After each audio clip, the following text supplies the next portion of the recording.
The 27th April 1994. It marked the end of 3 centuries of oppression, segregation and white minority rule. It was the first non-racial election, the establishment of a democratically elected government. Did everything work out?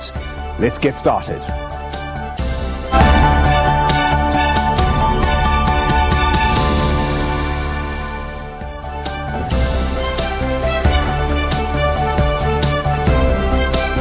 Well, a very good evening to you and welcome to the Democracy Gauge. I'm Bongani Bingwa. Do you remember where you were 25 years ago?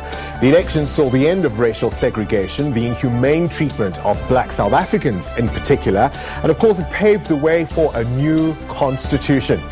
Now, of South Africa's 22.7 million eligible voters, 19.7 voted in 1994. I was proudly one of them. Now, while the ANC gained a majority, they formed a government of national unity with other political parties. And so our poll question tonight is South Africa truly free? You can choose from 3 colors. Green is for yes, yellow is for maybe, and of course if you think no, you choose red. You can also send us a WhatsApp voice note. Do so on 065-862-4548. Our poll is on sabcnews.com. We extend the conversation, of course, to Facebook and Twitter. Remember to use our hashtags on social media, SABCDG25 and SABC News. And now, one of the most iconic photographs of that election was, of course, Nelson Mandela casting his vote for the first time in his life at Ohlange High School in Inanda, KwaZulu-Natal. Madiba chose to cast his vote there because that school was founded by the first president of the ANC, John Langalbalele Dube. And after voting, he went to Dube's grave and declared, "Mr. President, I've come to you to report South Africa is free today." By his side was a woman called Gay McDougall, one of 5 international observers who were monitoring the election process in 1994. So she was famously photographed next to Madiba as he cast his vote. Guess what? We caught up with her in Switzerland to reminisce about that historic day. Well, first of all, I have to say that it was a tremendous high. It was, without question, the most thrilling moment of my life, an honor, a privilege, and to be there with him after all of the struggle that South Africans had been through, all of the trials, the deaths, the, turbulation in the country. And finally it comes down to 1 minute, and it's when he casts his vote. And it was such a privilege to be able to be there standing next to him. I also felt in some ways that I was representing the international community, maybe I was, and the role that the international community had played in the struggle against apartheid. But I also felt that in some ways I was representing, as I stood there, the struggles that my own people, African Americans, that we went through in our country, that made the idea of liberation such an important, concept for us, and one that we would also want to help other countries realize. Clearly, there have been very difficult times, we are seeing right now, we hope, the end of one of those difficult periods and the beginning of a new life for the country as well. I think that South Africans should remember the ideals of the liberation struggle and to always strive to make those real in their lives and the lives of the country. Well, not only, as of course you can see, not only Gay McDougall there, but you saw the figures of Jeff Radebe and one Jacob Zuma in the background. All right, we'll be back with more after this quick break.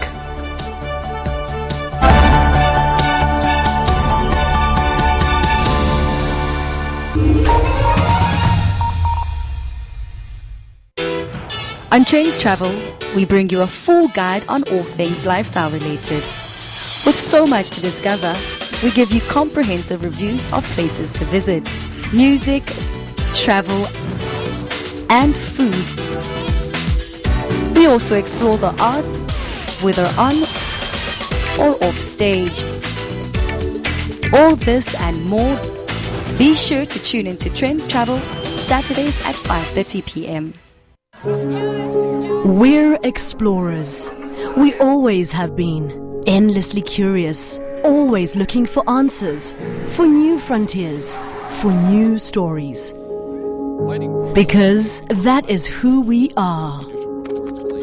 From script to screen, from yelling action to taking you on a journey. Radio producers, script writers, on-air presenters, news reporters, sports analysts. We spend late nights creating captivating storylines and earlier mornings keeping you informed, educated, and entertained. For us, it's not a job, it's a calling. We do this and more because you do your part. SABC TV licenses, made possible by you.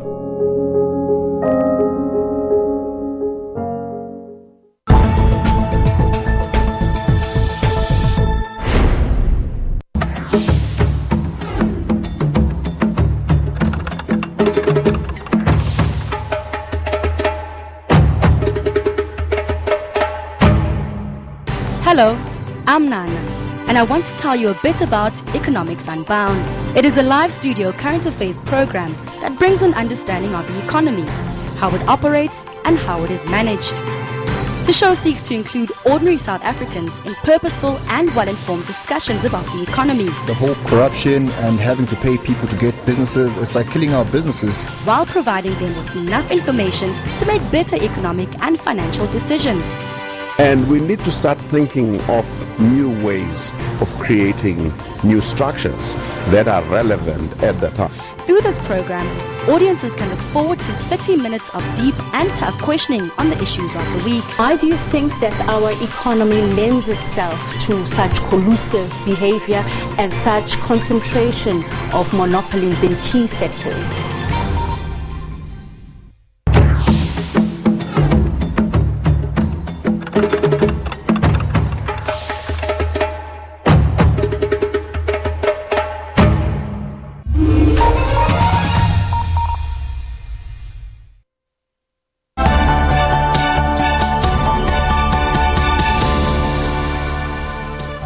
Welcome back to the Democracy Gauge. We're of course looking back on 25 years of democracy in South Africa. We're now joined by Shanila Mohammed, who's the Executive Director for Amnesty International in South Africa. Shanila, good evening to you, and of course welcome to the Democracy Gauge. Good evening, Bongani, and I'm happy to be here. All right. As we look back on 25 years of democracy, what progress have we made as South Africa? I mean, it's easy to look back to 1994 and think of the euphoria, but a lot of people would say this freedom hasn't turned out to be the utopia they imagined. Bongani, I think in 1994, we got our freedom to vote. We got our freedom to become part of a country, to become part of a society that we were excluded from before. But if I look 25 years on, I think South Africans are not free when it comes to economic, social, cultural rights. And I think for me that is the biggest, in a way, sadness that you would feel, that after 25 years people are still living in abject poverty in this country. In fairness though, I mean, hindsight is 20/20 vision, is it not? If we think about what was possible in 1994. This wasn't a political settlement that was reached in the aftermath of some kind of military victory, for example. It was about compromises. It was about getting the country in the right direction, but always understanding it would be a step-by-step process. Well, I think that's absolutely true, that it was a compromise settlement. CODESA came with a number of challenges that we all know. But I think what hasn't happened is that step-by-step process that you're talking about. So I think what we're dealing with today is a culmination of a lack of planning, a culmination of wrong choices, a culmination of corruption, a culmination of things that people never thought that they would see 25 years on. But those are all mistakes that you could attribute to individuals, you could attribute to even particular political parties. It's not about the system itself. What we designed, what we should have got in 1994 should have worked. Well, it would only work if it would only work if the system that was put into place was designed to unravel what apartheid had set up. So I'll give you one example, education, okay? So access, yes, we've done brilliantly. You know, in 2002 it was 40%, now in 2017 it's 90%. But access to what? Exactly, quality of education. Can we honestly stand here after 25 years and say that our children are getting an education that is worthy of them? No. So if we look at other, indicators, if you look at, inequality, for example, that seems to have got worse. If you look at healthcare, that remains a challenging situation. But also if you look at things like unemployment, we've made key mistakes. 25 years, you might argue, isn't a long enough time to reverse everything that went before, but it's still, it's a quarter of a century. Absolutely, and I think that, I think when you're in a position of power, okay, and when your people have been suffering from not just 20 or 30 years, but hundreds of years of colonization, of apartheid, the onus is on you to try to make sure that you have the right systems in place. So can we still blame apartheid for our misery? I think apartheid has played a big role because of the baggage and the legacies it's left behind. But to be totally honest, I think that our leaders had the opportunity to at least make a dent in some areas, but they didn't. One of the reasons it was important for us to speak to you as Executive Director of Amnesty International is that, of course, you've got, in a sense, a bird's-eye view of many countries around the world, of many societies in transformation, grappling with similar difficulties such as we are. How are we doing? I mean, if you compare us to our peers globally, countries of similar background, how are we doing? I think that, the world is becoming a lot more of a difficult place, and I think that South Africa is no different to a number of other countries in the world. So, for example, when it comes to the issue of shrinking spaces, right-wing rhetoric, nationalism, I think that, fortunately, we're not that affected by in South Africa, but you can see taking hold in the rest of the world. And I think that, really, to be honest, Bongani, I think the plight of the poor is falling more and more and more off the radar of politicians as they grapple to remain in power globally. We played a clip earlier, of course, with Gail McDougall and Madiba in KZN on the 27th of April 1994. That vote, that iconic moment, is what we're reflecting about now in terms of what it's yielded. If Madiba was here today and you were choosing to answer our question, is South Africa truly free? What would you show him? Which of these three colors would you choose? Green would be yes, yellow would be maybe, red would be no. Is South Africa truly free? Sadly, I would choose this, not because I want to, but because, like you're saying, as Amnesty, we've been monitoring the situation over the past 25 years, and we feel that when the majority of people in a country are living in the way that they are living, you cannot hold up either of these. We are still a country that has the highest levels of inequality in the world. And it's just unacceptable. I mean, yesterday I attended a community event in Cape Town where people were talking about the fact that they wake up and their children have to wade through feces to get to where they need to go. And I mean, how do we stand here and ever say that that is okay? It's never okay. All right, the dream has been soiled quite clearly. Thank you very much for being with us tonight. Shanila Mohammed, of course, the Executive Director at Amnesty International. Now, the People's View, of course, allows you to interact with us and share your views candidly. Today we're asking the question, is South Africa truly free?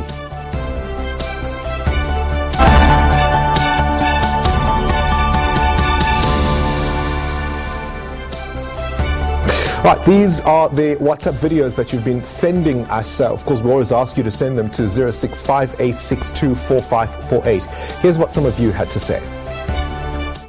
You are free when you're politically connected in South Africa, but if you're just ordinary person just like me, you're not free in this country. Yes, indeed we are free because we are able to attend the same school with white people, and we also get married with white people. There's no freedom in our country because many people are still suffering under the ruling party, and many people are still living on shacks. Many people don't have a clean access to water. Many people don't have access to jobs. Hi, South Africa is not free because of these politicians and all the corruptions around the country. Right, if you want to be part of the People's View in our next show, do send us your WhatsApp videos to 0658624548. At the end of the show, I'll throw forward to Monday's topic.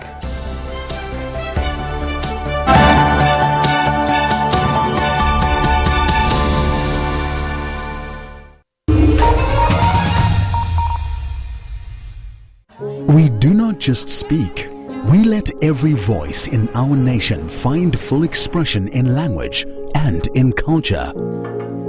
We do not just teach, we empower all people with education.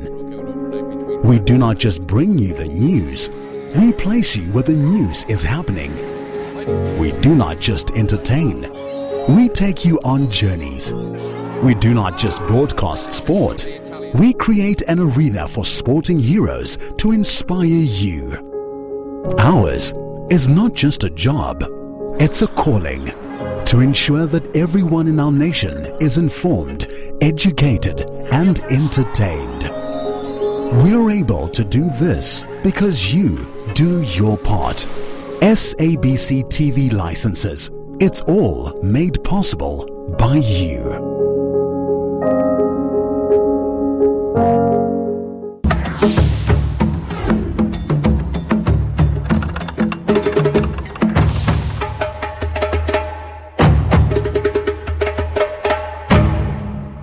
The SABC News mobile app is your one-stop digital portal to all the news you need.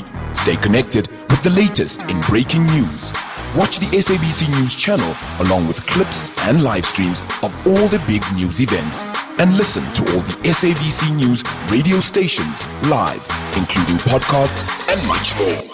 Simply download the SABC News app to your Android or iOS device from either the Play Store or the App Store. SABC News, independent, impartial. On Trains Travel, we bring you a full guide on all things lifestyle related. With so much to discover, we give you comprehensive reviews of places to visit, music, travel, and food. We also explore the arts, whether on or off stage. All this and more. Be sure to tune into Trends Travel Saturdays at 5:30 p.m. Solani Mkiva says that they believe that the king should be released and that they are not being opportunistic. The last 4 years we have been engaging with government. It cannot be a post-colonial government that begins to jail a king in a context of what actually happened. Bobby Solomons, he's the spokesperson of the Alex Shutdown Committee, the multi-billion rand Alexander Renewal Project. Nothing came of that. Community wants to know what really happened to the monies. The creative director of the label, Mansu, that of course means black is beautiful in Sesotho. What has been your experience in that regard, given some of the more established labels that you have managed to work with? It is hard. 15 years is a long time. There's a lot of sacrifice for your family to make for you. This is the thing. This is it this morning.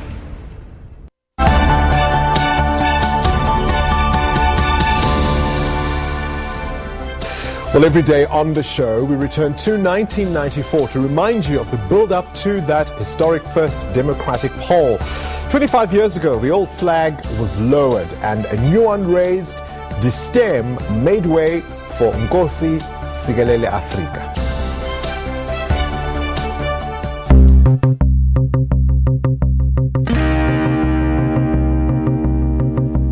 bathe xa beyicacisa umbala oluhlaza ngomhlaba omnyama ngabantu oluphuzi ngwezimbiwa ezibubutyebi obomvu ngophalalo lwegazi oluhlaza kwezibhakabhaka nenkululeko omhlophe ngoxolo.